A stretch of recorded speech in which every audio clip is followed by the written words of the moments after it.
بسم اللہ الرحمن الرحیم۔ السلام علیکم دوستو، کیسے ہیں آپ سب؟ امید ہے کہ آپ سب خیریت سے ہوں گے۔ تو دوستو، یہ ہمارے گاؤں کا چھوٹا سا ویو ہے، اور ہم تقریباً 1 ماہ پہلے یہاں آئے تھے اور اس کیاری کو ہم نے بلڈ کیا تھا۔ کافی محنت کی تھی، کافی سارے پودے لگائے تھے، لیکن بعد میں ہم ان کو پراپر ٹائم سے پانی نہیں دے سکے، اور اس میں سے سارے پودے جو تھے ہمارے اگے اور اس کے بعد جل گئے۔ تو آج ہم پھر یہاں پر آئے ہیں وزٹ کے لیے۔ تو یہ ہمارا گاؤں کا ایک فارم ہاؤس ہے، ہمارا گھر ہے۔ تو اس میں آج ہم نے چھوٹی سی جو کیاری بنائی ہوئی ہے، اس میں کافی سارے جو پودے لگائے تھے، اور کافی سارے پودے جو ہمارے ابھی تک زندہ ہیں۔ ویور یہ دیکھیں، یہ کاٹن کا پودا ہے، کپاس کا۔ تو اس کے ساتھ یہ سویابین کا ہے۔ یہ ویور دیکھیں، یہ جو تل ہوتے ہیں اس کا پودا ہے، یہ بھی کاٹن کا پودا ہے۔ تو کاٹن کے پودوں کو اتنا پانی زیادہ نہیں چاہیے ہوتا، تو اس لیے یہ ابھی تک زندہ ہیں۔ اور اس کے ساتھ یہ جو پودے ہیں یہ تلوں کے پودے ہیں، سمسم سیڈ ہیں۔ تو ان کو بھی پانی اتنا زیادہ نہیں چاہیے، تو ہم نے کل ان کو پانی دیا، اور آج ان کی حالت دیکھیں، بہت ہی پیاری ہے۔ اس کے ساتھ یہ دیکھیں، ہمارے پاس ولیج کا فریج، یہ ولیج میں اس کو فریج کہتے ہیں، اس کو گھڑا بھی کہتے ہیں۔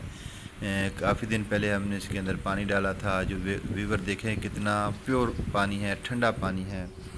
تو اس کا پانی جو ہے وہ بہت ہی اچھا ہوتا ہے، ذائقے والا ہوتا ہے، اور بالکل پیور ہوتا ہے، کیونکہ مٹی کے برتن میں پانی ویسے ہی صاف اور ٹھنڈا ہو جاتا ہے۔ تو اس کے ساتھ یہ دیکھیں، ہم نے ایک چھوٹا سا روز موس کے بھی پودے کافی سارے لگائے، جو کہ شیڈی ایریا میں ہونے کی وجہ سے 1 مہینہ ان کو پانی نہیں ملا، اور ابھی تک زندہ ہیں۔ کیا بات ہے ان پودوں کی!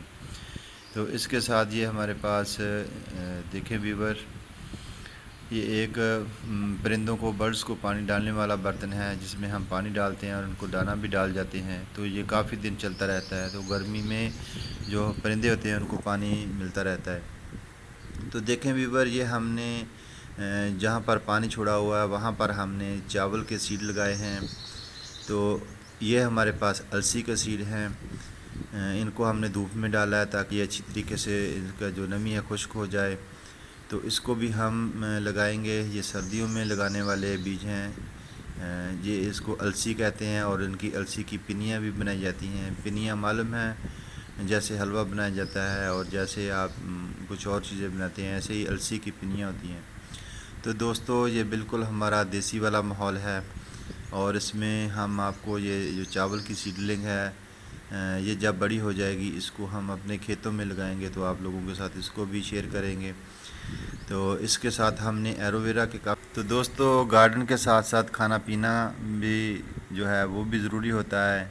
تو ہم کافی سارا کام کرنے کے بعد تھک چکے تھے، اور اب ہم روٹی جو ہے وہ بنانے لگے ہیں۔ تو یہ ہمارے پاس توا ہے، اور بایو گیس کا ایک یہ چولہا ہے۔ تو اس کو گول بنانا تو نہیں آتا، لیکن یہ جو آپ دیکھ رہے ہیں یہ ٹول، یہ روٹی کو ادھر ادھر چینج کرنے والا ہے۔ تو یہ دیکھیں، بالکل پیور دیسی گھی، جو گرمی میں بالکل میلٹ ہو چکا ہے، اور آئل کی طرح بالکل پانی ہو چکا ہے۔ تو ہم اس کو سائڈوں میں ڈالیں گے تاکہ یہ ہمارا جو پروٹھا ہے یہ بالکل کرسپی ہو جائے۔ تو ہم نے اس کو چینج کیا، ویور اتنا گیس نہیں آ رہا۔ تو کافی دنوں کے بعد ہم گاؤں میں آئے ہیں، یہ ہمارا آج وزٹنگ ڈے ہے، اور ہم بہت ہی خوش ہیں۔ تو ہم اپنے ہاتھ سے بنا کر یہ پروٹھا کھائیں گے، بہت ہی لذیذ اور کرسپی قسم کا بن رہا ہے یہ۔ دوستو، اس کے ساتھ ہم آج آپ کو جو آلو اور مرغی کا شورا بھی دکھائیں گے۔ ہم نے پہلے یہ آلریڈی اس کو بنا چکے ہیں، اور ہم جو اب اس کو مزے سے کھائیں گے یہ پروٹھا بنا کر۔ تو گاؤں میں یہ بالکل خالص گندم کا آٹا ہے، جو ہم نے جو چکی ہوتی ہے وہاں سے بنایا۔ یہ دیکھیں، ہمارے پاس آلریڈی تیار ہے یہ۔ تو ہم اس کو ایک اور برتن میں ڈالیں گے، اور پھر خوب سے انجوائے کریں گے۔ تو دوستو، گاؤں کی زندگی ایک ڈیفرنٹ لائف ہے، اور اس کو کبھی کبھی انجوائے کرنا بہت ہی اچھا لگتا ہے۔ تو اس طرح آج ہمارا یہ بالکل انجوائمنٹ والا دن ہے، ہم بہت خوش ہیں، اور کام بھی کر رہے ہیں، اور کھا پی بھی رہے ہیں، انجوائے بھی کر رہے ہیں۔ تو دوستو، یہ دیکھو کتنا کرسپی اور مزیدار پروٹھا، واہ کیا لذت ہوگی دیسی گھی کے پروٹھے کی! تو اس کے ساتھ اجازت دیں، ہماری ویڈیو کو لائک شیئر اور سبسکرائب ضرور کریں، کمنٹس میں ضرور بتائیے گا کہ آپ کو یہ ہمارا